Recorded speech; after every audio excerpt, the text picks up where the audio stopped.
Thanks for joining us on the TheoTech podcast. My name is Chris, and I'm joined today with Pastor Royce Yuen. He's the founder of Marketplace Church in Bellevue, Washington, and also an entrepreneur with the Daybreaker organization. Royce, can you tell us a little bit more about yourself? Yeah, absolutely. I guess doing a little bit of everything. Yeah. So I've been doing kind of church, local church ministry now for, going on 9 years. 8 years, okay. Yeah, so prior to that, out of college, graduated from UW, worked in kind of the high-tech space on the business side of things. Cool. So background in business, management, sales, marketing, a little bit of everything. I worked at 2 different high-tech startups, so kind of when you're, as you know, when you're in a kind of startup mode, you're doing a little bit of everything. You do everything. Which was a great experience, and enjoyed it. But about 4.5 years into the second startup that I was at, that's kind of when I started to sense the call to actually explore and pursue pastoral ministry, which kind of came out of left field for me. And so kind of one thing led to the next, and a year later, after kind of sensing that initial kind of prompting and calling, and having multiple conversations and discerning and praying and talking with my wife, decided to make the jump, left that second startup that I was at, and actually came on staff as an intern at the church that I was at the time, which was a Lighthouse Christian Church. Yeah. Did internship there for 2 years, then came on staff there as a resident pastor, overseeing young adult ministry and outreach and evangelism. Did that for another 2 years before launching out to start Marketplace Church. So in a nutshell, that's kind of how the journey evolved for me in terms of the church and the church plant. We're about 5 years in now. Okay. Kind of all the while have just always enjoyed doing different types of things. And so I think even during that journey and that process of transitioning from working in high-tech startups to local church kind of context and ministry, was involved in just a lot of different side projects. And so one of those side projects, DJing has always kind of been one of the things that I've been doing. Actually back in college, even when I was in high-tech, I was doing my DJ thing and throwing parties. And even how that came about was definitely an interesting kind of backstory. Where I was never kind of musically inclined. Learned how to play the drums though after my senior year in high school, and so I think that's where I started to kind of get interested in music and started playing drums for my church. And so in college, I was listening to all this kind of Christian hip hop and loving it.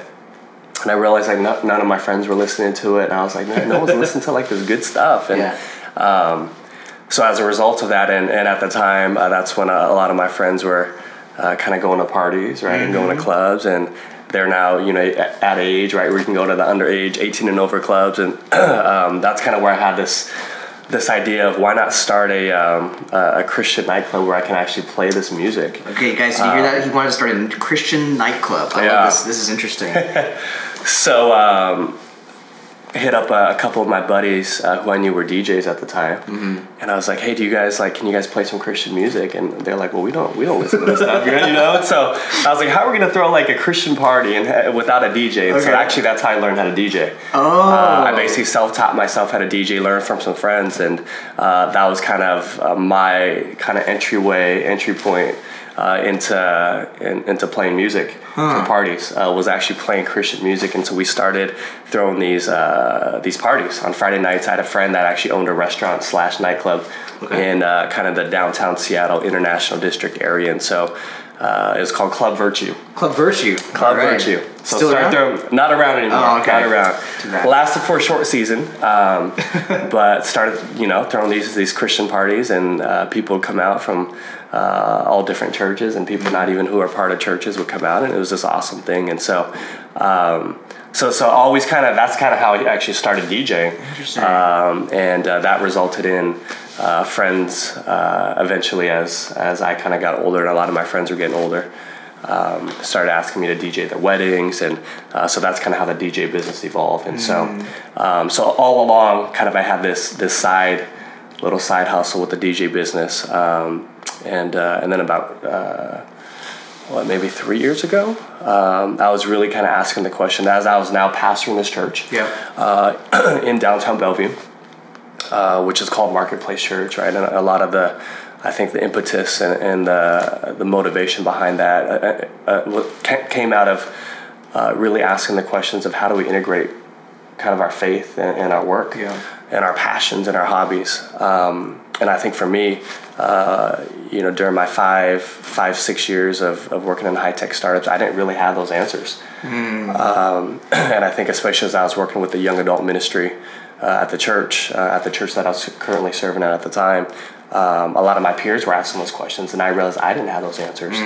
And so when we started Marketplace Church, a lot of kind of the heart behind that was how do we help young people, young professionals, people that are just graduating college, think about kind of how their faith can intersect with their work. And so obviously as we started out on that journey, I was in a constant kind of learning process. So I started asking those questions for myself. And that's really kind of how, as I'm pastoring this church, kind of how this whole Daybreaker thing kind of happened. Okay. Having this experience throwing parties and DJing and loving music and dancing and creating community at the end of the day. And it's space for people to kind of experience and have these unique experiences. I started to ask that question for myself. What is there something more other than just playing music? And throwing parties? Like, is there a way that I can even think about how God might actually want to utilize that to be a redemptive presence? And so that's where I had actually stumbled across, it wasn't even stumbling across it, my co-pastor, Pastor Sam. I think it was after one of our leadership team meetings.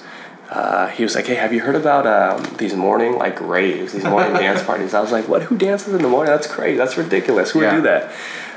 He's like, I literally just watched a documentary on it. And at the time, he had known, we're a couple years into our church plant, and he had known that I've been kind of wrestling with kind of how do I see greater integration with my passion for music and DJing and my faith. And so he kind of threw that at me, and sure enough, I go home and I look it up. I'm like morning dance parties, right? Morning raves. And all of a sudden I see all these articles and these video clips of people in London and UK and New York on the East Coast dancing in the morning. I was like, this is crazy, right? And started to really think through it. And I was like, man, in a lot of ways, I felt like, one, it was bringing me full circle to kind of my college days when I was throwing these Christian dance parties. But really thinking about how music and how kind of creating these spaces where we can actually create an environment where people can express themselves, where people can listen to music, where people can dance, but to create an environment where so much of kind of how you do that and how we experience that is in a typical kind of nightclub, nightlife scene. At a rave, right, at a music festival. And while those things are, I think there's a lot of great things about them, obviously there's a lot of baggage that comes along with it. And the misogyny, right, in nightclubs and objectifying women and catcalling. And, it's interesting now with all that's kind of happening with the whole Me Too movement, right, and how people, treat women. And I think so much of that, you see that obviously in a club setting, at least certainly the ones that I was going to and the ones that I was frequenting at the time. Obviously the alcohol and the drugs, and there'd be moments where I'd be at a nightclub with friends and I wouldn't be drinking, but I'd just be having a good time, on a dance floor, jumping up and down and enjoying music. And I would always think to myself, man, like there's actually something actually really good about this, but yet realizing the environment in which I'm in is not necessarily always the healthiest of things. And so then this idea then of taking kind of all the positive, healthy elements of music and dancing and community and doing that with people, but stripping out all kind of the bad stuff. That was really the thing that was inspiring and captivating about what was happening with these morning dance parties, where these are completely sober experiences. No drugs, no alcohol, and the kind of the environment and the objective of that experience is is really to create a space where people can self-express through music and through dance in a positive way. I see. And so after kind of stumbling across that, talking with my brother, who's passionate about music and fitness as well, we were like, man, what a cool way to like kind of integrate our passions together. So that's kind of how that started. We started throwing these morning dance parties. We realized no one was doing them out here in Seattle. Yeah. We knew eventually at some point it would get to Seattle. Yep. So we kind of saw that as an opportunity to kind of jump on it early and to say, hey, what would it look like for us to actually be kind of the ones that could help kickstart that here in our city. And so we started an organization called The Wake, which is essentially kind of modeling what was happening in these other cities with some of these larger organizations that were doing them. So that's kind of what we did. That's an amazing example of redemptive entrepreneurship. And like, I love how it was so concrete and real. Like, you know, you're combining your passions, combining the elements, the discernment of like what is actually of God's kingdom in some sense in a nightclub scene. Right. And how do we replicate that in a way that would be holy, I guess you could say. Yeah. That you know, what an amazing example. And how do you feel like God kind of prepared you even to have that sense of calling, that discernment, so that you didn't get swept up in the nightclub scene with all the baggage part, but could actually discern that and like kind of draw out those things that were, you know, reflecting of God's kingdom? Like, what did you do in your life? Yeah. That's a good question. You know, I think having kind of the origins, I think of me, of even my DJing kind of background, stem and originate from the fact that the only reason I learned how to DJ in the first place was to play Christian hip hop. You know, so I think it was an interesting progression for me because in some ways I only learned how to do it because of kind of this particular conviction and calling, right? And eventually it evolved over time where although I started by throwing Christian parties and playing Christian music only, it soon quickly evolved to just playing whatever, right, and anything, and secular music. And so part of me, like, at times, I think throughout that journey, I would have to kind of wrestle with that. Certainly as I became a pastor, where I would still be throwing parties, or the night before I'd be DJing a wedding, and you know, we're playing Lil Jon on the dance floor, you know. And so I think there are definitely moments of time where I felt like there was some conflict. Where it's like, okay, well, I recognize that I think music is a beautiful thing, and I think God created music, God created art. He created dance. Obviously, I think that's what sin does. Sin twists and disfigures what God intended. Where, you know, dancing can take on different shapes and forms, where it actually becomes something that could be negative, right, or hurtful. Or music, right, can be created or done in a way that would send messages that are perhaps not the most positive, right? And so I think I certainly wrestled with that as a DJ, and as a person of faith, who really does believe that God wants to redeem all these things. And so I think wrestling with that over the years, but knowing that the only reason why I was DJing in the first place was because of the impact that these Christian hip hop artists had on my life. I see. At an age in a time in my life where I was easily influenced, right, by the culture around me. So I think recognizing that there were these artists who were in a lot of ways thinking about how do we redeem hip hop, right? Where over time, hip hop and the content of what people were rapping about and singing about changed, right? And so I think the fact that in a lot of ways I was listening to these people that I admired and looked up to who were saying, no, how do we think about redeeming hip hop? I think in some ways that kind of influenced how I thought about kind of my craft as a DJ and as an artist.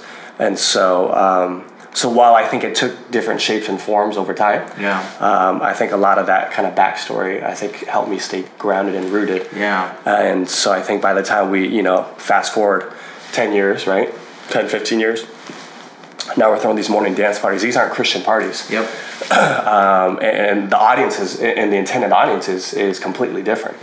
Right. When I started these Christian parties back in college, it was for Christians to say, hey, can we create a more positive space for Christians so that we didn't have to feel guilty about going to the club? I see. Very practical. Exactly, right? But now it's different because that's not my target audience. We have people from our church that come to it, and I absolutely, I think it's awesome that to create spaces for Christians to come in and to dance and to listen to music in a way that they don't necessarily have to feel bad about it. Right? But I think the redemptive factor, is the thing that's been most exciting about this, because that's the thing that I think is the integration of my faith and music is. I think it's the expression of it. Yeah. I think the basis and the motivation behind it has always been the same. It's the same. But the expression of it is a little bit different. Because now I think that the heart behind it is, while we're not preaching Jesus, and certainly even as we made the decision 9 months, 10 months into doing the wake, to actually become part of the Daybreaker community, which is a global community. We're in 23 different cities, 300,000 community members who are doing these morning dance parties all over the world. Part of what I realized when my brother and I were out in New York, sitting down and meeting the founders of Daybreaker, was that while they weren't of the faith, there was so much similarity and alignment in terms of what we saw and what we wanted to do with this experience.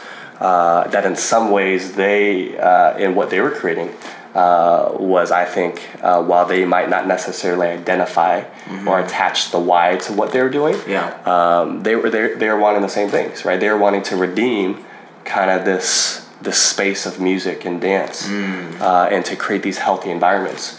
And so for us, it was interesting as believers to see kind of the ways in which those two things were intersecting. And so now for us, it's, while we're not, outrightly saying these are Christian parties, everything about it is Christian to me in terms of why we do it. And I think that's part of our mission, right? Of how do we redeem culture?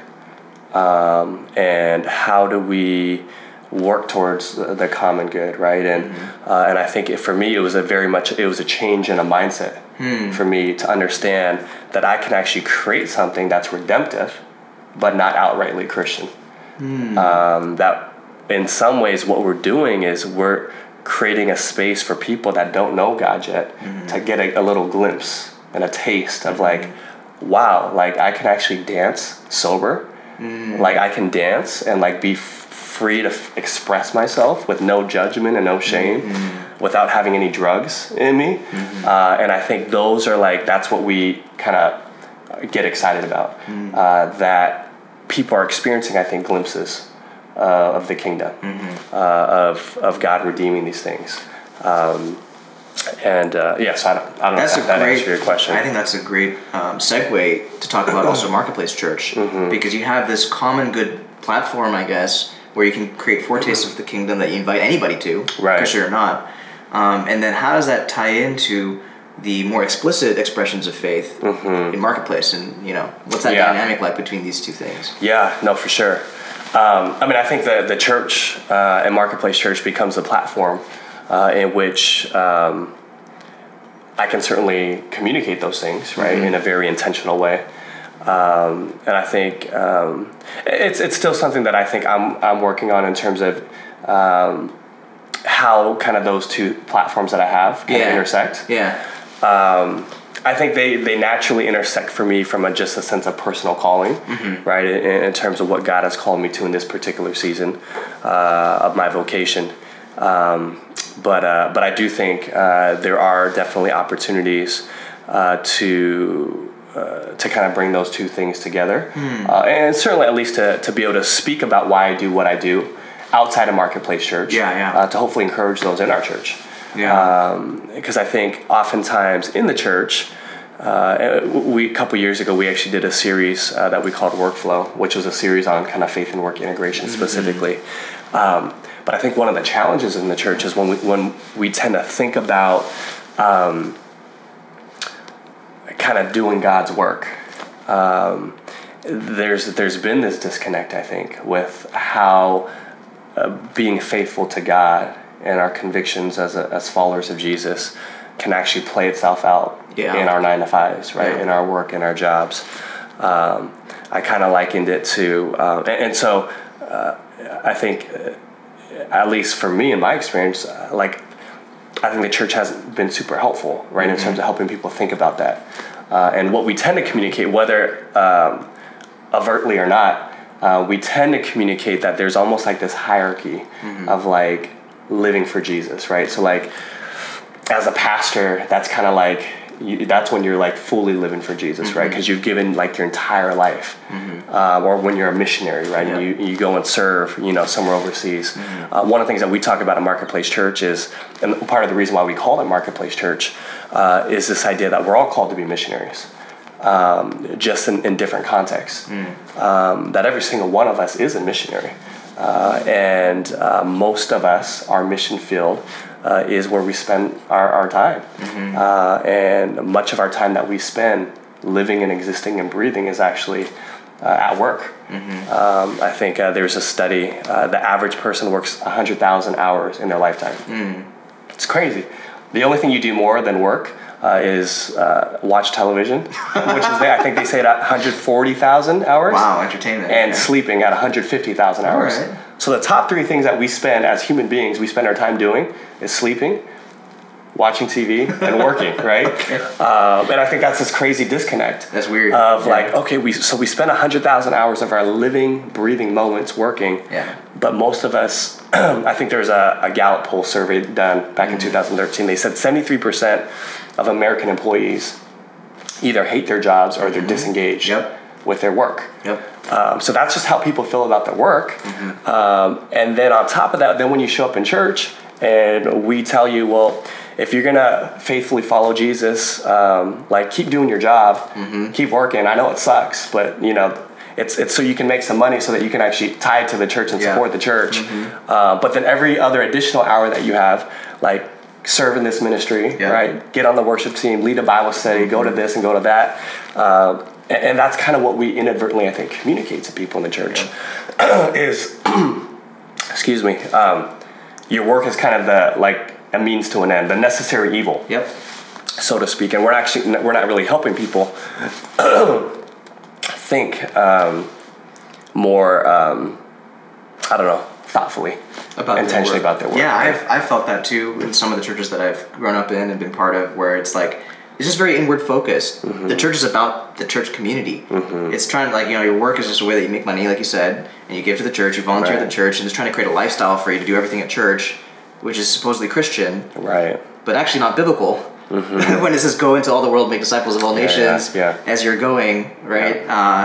But it's so difficult to break out of that. It feels like, I bet like when you were doing the Christian nightclub idea, I don't know what kind of support you got from your church community, but it's kind of this weird fringe thing probably that's like, okay, I guess if it's Christian, maybe.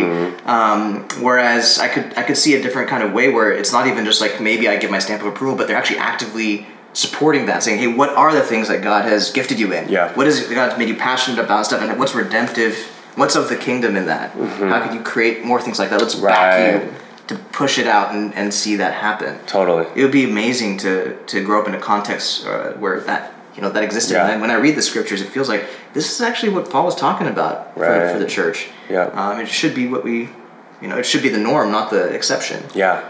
Totally. So Royce, maybe you can tell us a little bit more about what Marketplace Church is doing and trying to do to help your members to experience that kind of faith work integration, to give them that kind of support to express their gifts and calling in the marketplace. Gotcha. Honestly, I think we're still learning. We're still navigating that. I think it's tricky. I think initially, we obviously set out with some very deliberate, kind of intentional things that we wanted to do to kind of bridge that gap for people. I think when you realize there's so many other things that go into just being a church and starting a church, and so I think sometimes it's easy to get kind of caught up in all the other things that just have to happen. I see. In order just to be a sustainable church. So I think we're constantly kind of wrestling with that. I think a couple things that we did right out of the gate that I think we wanted to obviously address that was the name Marketplace Church. To kind of in some ways to identify that this is kind of what we're about.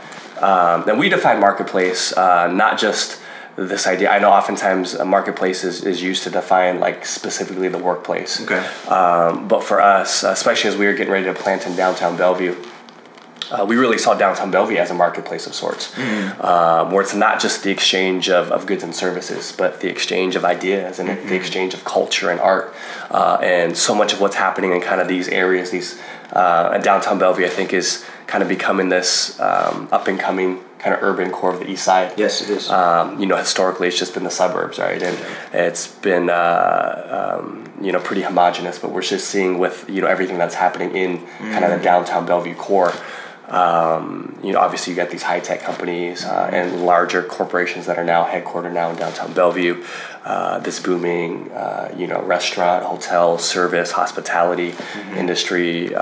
You're seeing this interesting kind of hodgepodge and melting pot of different kinds of people entering into the space, and not just working here, but living here and playing here and coming to eat here and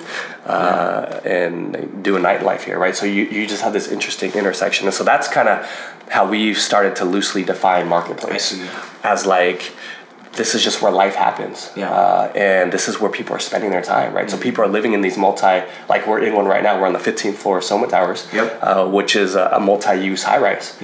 So people live here, then they go downstairs and get their coffee, then they go to the gym next door, and then they go to work down the street. Wow. And this is where they're spending their time, right? So it's the whole live, work, play idea. And that's kind of what we wanted. We wanted to communicate that as a value of our church. I see. How are you doing life and living out faith wherever you're at, wherever God has positioned you?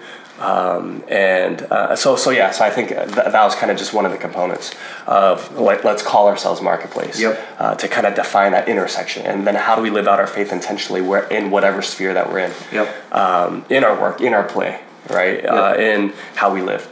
The other thing that was kind of part of that, I guess, intentionality behind Marketplace Church and helping connect the dots for people, or hopefully moving people towards that, was we wanted all of our kind of pastoral staff to be bivocational. Really felt like it was going to be important if we're going to kind of challenge people in our church to think about living out their faith in their workplace or in the other places that they hang out. I think it was important for us then as pastors and leaders of the church to say, well, how are we wrestling with those dynamics? I think it was interesting for me making that shift from working kind of in the corporate world, then going into full-time vocational local church kind of ministry. It was easy 2 to 3 years in to kind of already forget some of the challenges and the struggles that people go through on a day-to-day basis.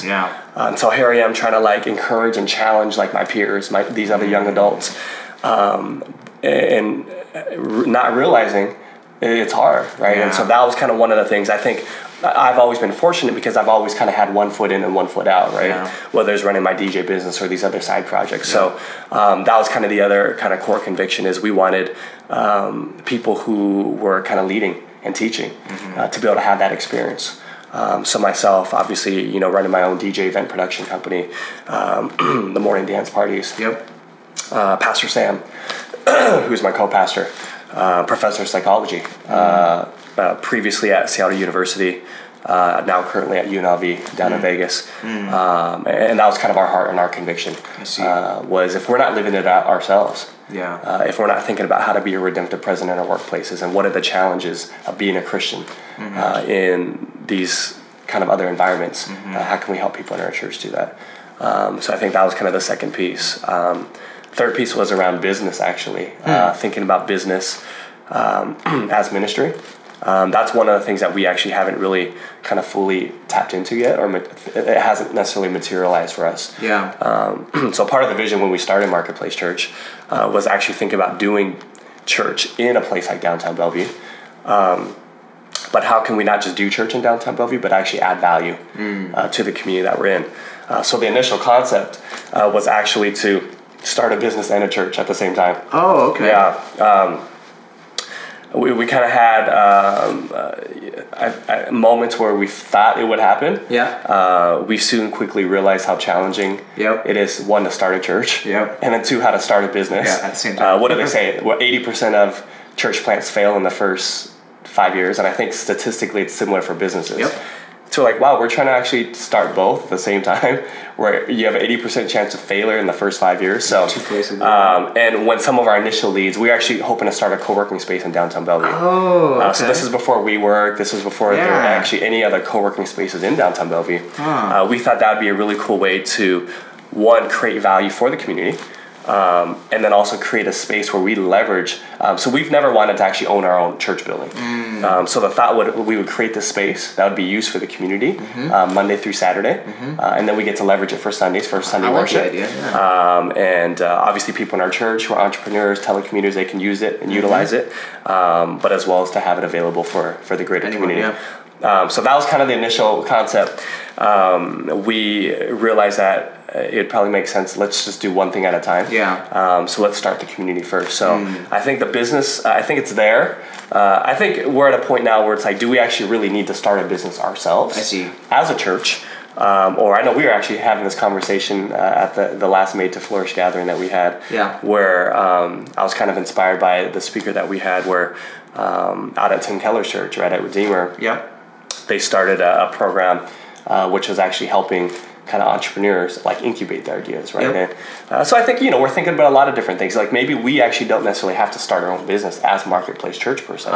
But how do we create environments and spaces where we can kind of mobilize people in the church and think about their creative ideas and their passions, and how to actually maybe kind of resource them or get behind them in some of their endeavors. So whether or not we actually start a business, I think that's up in the air. But those are some of the things, that we did kind of out of the gate. One of the things that we do that is a little bit different is we don't actually gather corporately for Sunday worship every fourth Sunday. Yeah. And actually, when we started the church, one of the things that we wanted to really kind of drive home and to communicate to people was this idea that church isn't confined to a building. It's not confined to a 2-hour kind of service on a Sunday morning. Yeah. And so actually when we started the church, we launched out with what we call our co-ops, which are these spiritual communities that are on mission together. Okay. Learning to love God, love each other, and to love their neighborhoods and communities in real and tangible ways. And so some of that was just to create a space, an environment for people to kind of rethink and reshift how they thought about church. Okay. To say, church extends far beyond the four walls of a building. Okay. And so how do we think then about kind of the everyday places that we engage? Okay. Whether that be our neighborhoods or our workplaces. So do you feel like then the two, like, I know I really like what you said about being bivocational, you name the marketplace, and then you talk about you want to start a business that didn't happen at the same time. The last one is that the fourth Sunday Sabbath, or the fourth Sunday off, I guess. Right. As a practice. Yeah. And then the co-ops. Like, what do you feel like makes the co-ops different than just like a regular small group? Yeah. I'm thinking about like pastors who might hear this and like, oh yeah, what can I do? For sure. For my churches to help this. I may not be bivocational, but I still want my congregation to feel like, their gifts and callings in the marketplace matter. Yeah. And we want to support them in that. Yeah, totally. So these are some practices that sound like they could be practical for. Yeah, I think we're still trying to figure out how to do them well, where they actually, where they produce kind of the results or the fruit, right, that we want. I think it's so easy to kind of like put stuff down on paper and in theory, these are what they're supposed to do. I think it's in real life, right? Yeah. That's where the rubber meets the road, and I think sometimes things don't necessarily transpire or happen the way that you really want them to. Really, the idea of co-ops on the fourth Sundays, kind of how those two things work together. We really do feel like there is something very significant and important about gathering together corporately, which is why we do it. At the same time, simply just by saying, hey, we're not going to gather on a fourth Sunday. We don't call it fourth Sunday off because we don't want to communicate this idea that we're not doing church. I see. Our whole idea is we're doing church everywhere, anytime, any place, any day. Even our Marketplace Church logo has the little I don't know what you call it, the little Google thing, right? As a C in our church, which is the pin drop on a map, right? And our little tagline is "Church happened here." I see. Or "Church happens here," right? So you're in a coffee shop and you're having a conversation, right? Or you're at work and you're doing something, like that can be church happening. And so part then of the idea of just having a fourth Sunday off is to communicate this idea and just to build into our natural rhythm, to not fall into the trap of thinking that church only happens when we do this, or church only looks this way. that church can have so many different expressions. How we connect with God and worship God can look so many different ways. So we've just naturally built that into our rhythm as simply a way to communicate that there are different ways of connecting with God. There are different ways of worshiping God. There are different ways of being church and doing church. And one of those ways that we express that is through our co-ops, right? And I think in a lot of ways they look like small groups. They look like a community group. The piece that we really try to emphasize is we have 3 core values at our church. So we kind of shorthand them by saying up, in, and out. So up is the idea of being connected to God, right? A relationship with God. In is about our relationship with one another, loving and caring and supporting and encouraging one another. The out component is the piece really that fits into kind of our mission, right? Of going out into our world, going out into our communities, going out into our neighborhoods, and actually restoring the image of God in whatever facets and places that we find ourselves. And so those 3 values, those 3 convictions are things that actually each of our co-ops embody and build into their rhythm. So how are they practicing activities and spiritual disciplines where those 3 things are happening? And it's that third piece then of thinking about even collectively as this community. It's a co-op. Yeah, how are we going out into our particular neighborhood? How are we going out into our particular spheres of influence? And actually be in the hands and feet of Jesus, right? And so that's kind of the idea there is kind of this whole idea of kind of holistic discipleship, right? And if we're kind of creating a space and environment for people to do that outside of kind of the Sunday morning experience, then that's just one extra step then to hopefully model and embody this idea of being whole life disciples in every aspect and sphere of our life. And so then the goal then is hopefully we're creating disciples within those communities where then they're being empowered and envisioned to say, how do I do this then for myself individually? So how am I, in my own kind of sphere of influence outside of even my co-op, am I living this value out? So have you seen any stories of God working in those specific ways where you see like, look at this, like the co-op kind of inspired this person, and this is like this thing that they've done that they would never have done. Except that. I mean, it's been really cool to see. I think different stories of different people in the church who have kind of caught that vision themselves, and exciting and hard, right? Because that means you actually lose some people. That's true. So we actually had a gal in our church who she was working at Expedia, living here in Soma Towers, and serving in so many different ways at a church, and doing a lot of her graphics and worship team. But I think for her, the sense of calling, of recognizing that the talents that God has given to me is not just to be utilized just to make money, right? And to kind of climb the corporate ladder. And so during her time at Expedia, she was really wrestling with, like, how does God want to use her particular expertise and passion for UX design? And so she kind of on a whim, she started praying, and she's like, I'm just gonna like go online and just like see what kind of jobs are out there. And she stumbles across Charity Water, which is based out of New York. And turns out that they were actually looking for a UX designer.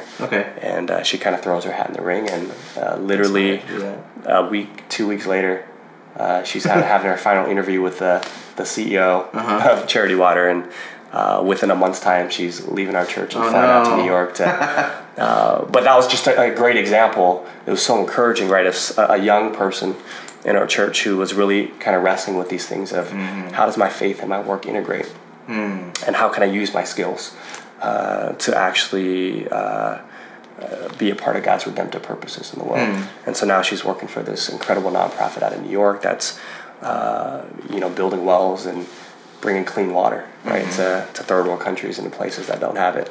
And she gets to actually put her skills and talents to being a part of. Towards that purpose, Towards that purpose. Do you feel like there's also stories where people have found purpose in the big giant corporate ladder setting? Do you know what I mean? Yeah, no, totally. I think it's hard. It's hard. I think it's challenging.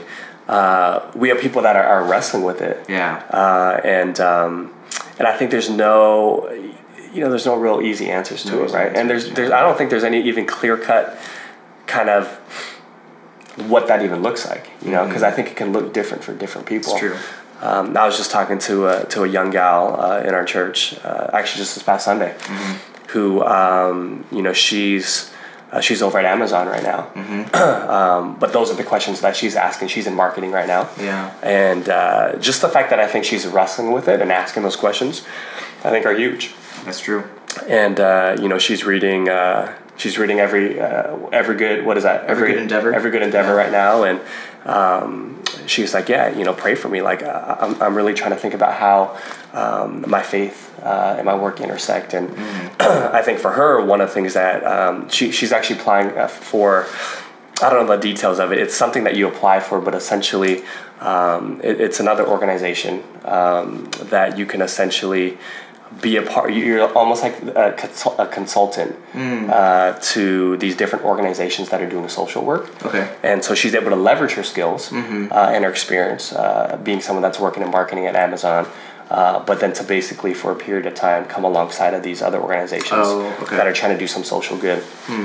And she's applying for that, and so she's hoping that she'll get that. But so obviously that's like she'll continue to do the work that she's doing at Amazon. And do that in a way that honors and glorifies God. But at the same time, she's kind of experimenting with, hey, here's kind of another avenue and channel for me to exercise my gifts and my talents, but to be a part of contributing to some of these other areas. So I think people are trying to make those connections, but absolutely. I think I agree with you. Is that everyone discerning for themselves is already a big win. Yeah. Rather than kind of accepting it like blindly, like, okay, this is just how it works. I'm just going to live my life, make money, give to the church, just do the conventional system that's been set up for me. Yeah. I do think that even I struggle with this because with TheoTech and what we do, we believe like the work itself, like the creating of the technology in Amazon, even in that corporate structure, has significance, but it does require discernment, like kind of with the nightclub thing. What is of God? What isn't? Yeah. How do we infuse it with the values of the kingdom so that the people who either interact with us or experience the end product get a taste of the kingdom? Right. That's like hard work, but it's really, I think, meaningful when you find it.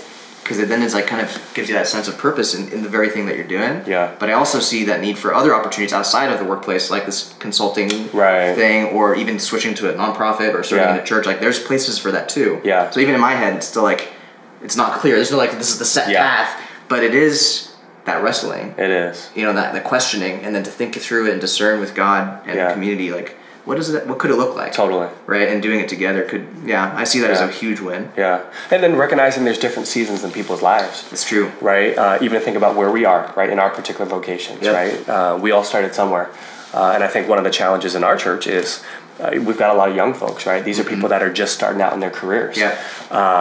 And so they're not in even in terms of like a corporate setting, right? They're not in high-level management, right? Yeah. Or they're not in executive positions where I think it's a little bit easier there to really think about how do you make change, right? And how do you think about making decisions and working in ways that are redemptive, even within your company.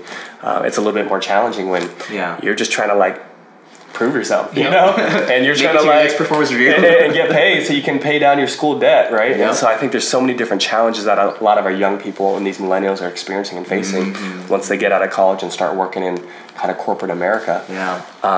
And so I think it's kind of recognizing that this is a season and what are kind of the seeds that we can plant, or at least they're thinking intentionally about it. So that when the opportunities arise and the doors open for them to think about, to have kind of maybe greater freedom or have more upward mobility to think about kind of those things. Quitting Amazon, right, and starting your own company, and not everyone can do that right out of the gate, right? But I think those are the hard challenges for sure. I like that, like the idea of seasons of time and kind of sowing for that season. Right. What can you do when this new college grad who has debt and stuff is starting out their job? Right. That's a really great way to look at it, to see. So I think we're gonna wrap up real soon, but I did want to ask one question. Yep. You've led pretty unconventional Asian American non-stereotypical life. Yeah. And I was curious about, how did God free you up to take those risks early on to do startups, to do DJing on the side, and also coming from a Christian home? How did your parents come alongside you in that journey?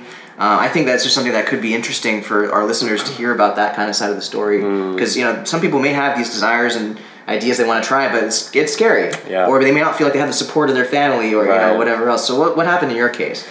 Yeah, I think there's so many different facets to that. Yeah. And I know we don't have that much time. Yeah. I would say kind of the big things. I think my upbringing I was very blessed and fortunate to kind of be brought up in a very unconventional, I think, home. Kind of not your stereotypical kind of Asian home, Asian American home.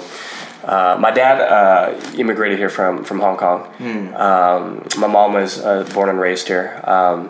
But I think because both of them had such kind of untraditional experiences, even in terms of kind of the things and how they got to where they were at. My mom, she went to a community college, and that was kind of it. That was kind of the most she did. And my dad dropped out of school when he was in 6th grade in Hong Kong to become a jeweler. And moved here to pursue his dreams and to start his own business out here. And so I think because both my parents were kind of unconventional in their own ways, I think they didn't apply a lot of the pressures, right? Interesting. The stereotypical pressures. Exactly. Of like, this is kind of your trajectory, and they lay it out for you, right? And these are the grades you need to get, and here's the schools that you need to go to. I think some of it was, at the same time, I certainly felt some of those pressures, right? Certainly being around peers who were pursuing these things. So I think I was just really blessed with parents that didn't really push me. And they allowed me to kind of do different things and to explore. And I think one of those breakthrough moments, I think, it was a little bit more clear from kind of my mom's side. I think there's kind of this unspoken pressure, I think, from my dad, at least from a sense of like the obligatory kind of taking over the family business. I think that was always there. And I wrestled with that throughout college, throughout my early years of college. I see. And I remember after actually going down to California for 2 weeks to take this jewelry design class, coming back up and not really succeeding in it and not really feeling passionate about it. And I remember this was kind of one of those like defining moment conversations with your parents, and I was fortunate to have with my dad in college, where I remember breaking down crying, right? Because I felt like there's this pressure to kind of step into his footsteps, right? And take over the family business. I just never felt like I was really good enough or equipped to do it. So here I am, like crying in front of my dad, and I was like, I feel like I'm never gonna live up to your expectations. I don't think I can do it. And he said these profound words to me, and he was like, I don't need you to do this, and he was like, I want you to do whatever makes you happy. And just hearing those words come from my father, right, saying, I'm not forcing you to do this. If you don't want to do it, you don't have to do it. I want you to do whatever you want to do that makes you happy. I think it was super liberating for me. And so that allowed me to experiment and to do these different things, and they've always been super supportive of kind of whatever endeavors I've wanted to kind of get myself into. So I would say family, parents was kind of a huge part of it, and I think just naturally, I think God just kind of wired me this way. Like I was never the type that kind of just did went down the normal route. It was always like pushing the envelope a little bit, doing different things, and I think those are the things that I think get me excited, and so I think it just kind of naturally lent itself as I was given permission then to do those things, to keep kind of forging down those paths. That's great. So thanks so much, Royce. Yeah. Everyone, thanks for joining us on the TheoTech podcast. If you'd like to get more episodes, subscribe to our YouTube channel here. Or if you'd like to support us in sharing these stories about what God is doing in and through the tech industry, in the marketplace, you can support us on Patreon here. All right, until next time, see ya.